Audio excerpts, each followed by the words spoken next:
You mentioned that you have a 4-month-old little boy who likes to nurse for an hour and then you put him down for a nap, and you're wondering how you can get him used to going to sleep without nursing. Now, during the first few months of life, it's totally fine for babies to nurse and then fall asleep. That's normal. They are very comforted by the sucking and by the eating, and it puts them to sleep. And so mothers often nurse, feed them a bottle, and then put them in their crib. But over the next couple of months, you can try to associate sleeping with something different. Develop a routine that's going to clue him into the fact that it's time for sleep, and it can involve eating, but feed him at the beginning and then do something in between feeding and putting him down. This could be rocking him, singing to him, reading him a story, listening to lullabies, whatever works for you. Feed him, do that routine, and then put him in his crib, drowsy but awake. Now, because he's not used to this, he'll probably cry when you put him down, and that's okay and is to be expected.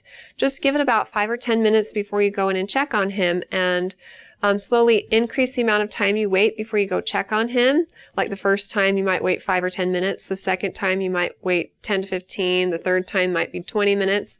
As long as you know that all of his needs have been met, he's been fed, changed, and loved, it's okay to put him down in his crib and let him cry for a little bit. What he needs to learn is that crying isn't going to get him what he wants most, which is you.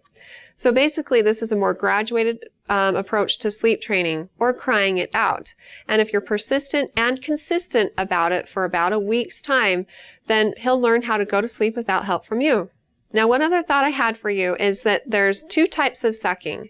There's nutritive sucking and there's non-nutritive sucking. And nutritive sucking is what a baby does when they're actually getting breast milk out of the breast. And you'll see like deep jaw movements.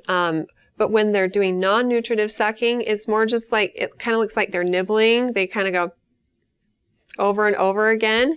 And this just means that the baby's being pacified by sucking at your breast. And really the same thing can be accomplished by using a pacifier, and that will be a lot better for your body.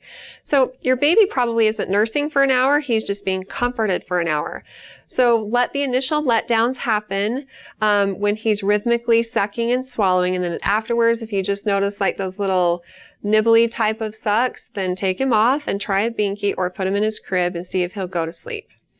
If you have more questions for me in the future, please feel free to ask them on our Facebook page at facebook.com/Intermountain Moms, and recommend us to your friends and family too.